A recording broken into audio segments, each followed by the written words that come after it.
झारखंड में राज्यसभा चुनाव को लेकर सियासी पारा चढ़ा हुआ है।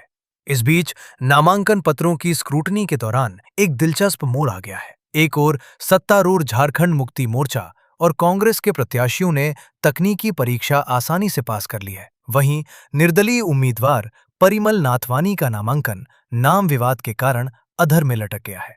नाथवानी के दस्तावेजों में नाम के हेरफेर को लेकर दर्ज कराई गई आपत्ति के बाद चुनाव अधिकारी ने उनके नामांकन को होल्ड पर रख दिया है, जिस पर अब बुधवार सुबह फैसला होना है।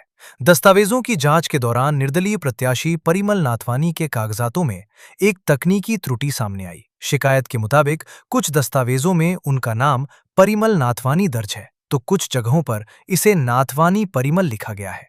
इस तकनीकी उलटफेर को आधार बनाकर उनके नामांकन पर आपत्ति दर्ज कराई गई। मामला गरमाते ही रिटर्निंग ऑफिसर ने फिलहाल नामांकन को होल्ड पर डाल दिया है।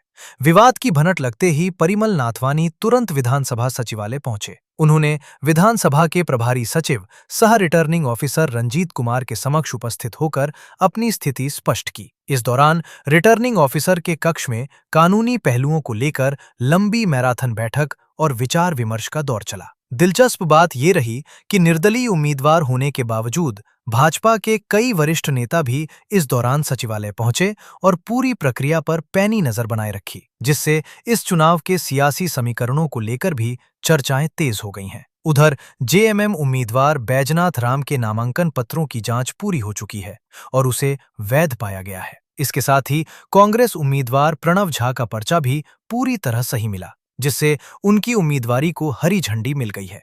रिटर्निंग ऑफिसर ने निर्देश दिया है कि दर्ज आपत्ति पर अंतिम सुनवाई बुधवार सुबह 11 बजे होगी। इस दौरान परिमल नाथवानी या उनके अधिकृत एजेंट को खुद उपस्थित रहना होगा। अब सबकी नजरें कल की सुनवाई पर टिकी हैं कि क्या चुनाव आयोग इस नाम विवाद को महज एक लिपिकीय भूल मानकर नाथवानी का नामांकन वैध करता है, या फिर ये तकनीकी पेंच उनकी उम्मीदवारी के लिए कोई बड़ा रोड़ा बनेगा।